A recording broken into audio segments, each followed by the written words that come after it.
nothing's going to get done on healthcare right, this year. And what makes anyone think, based on the experience last week, that anything could get done next year, especially considering that this is always one of the most meddlesome policy issues in the bill?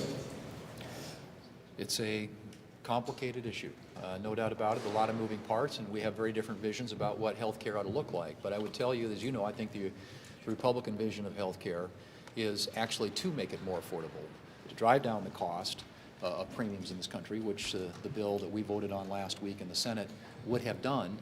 And in the contrary view of that, the Democrat proposal, as you know, that was voted on was a simple extension of a program that is rife with waste, fraud, and abuse, and extends a program at a cost of $83 billion to the American taxpayer, and continues to drive premiums higher and higher and higher. I mean, our views on health care and the Democrat views on health care are very different, and I think that's a difficult challenge that we have to figure out how to overcome. But if they're willing to accept changes that actually would put more power and control and resources in the hands of the American people, and less of that in the pockets of the insurance companies, I think there's a path forward. And there was a good meeting, I think, as you know, yesterday among Democrats and Republicans, where a lot of these issues were, I think, very candid discussions were held.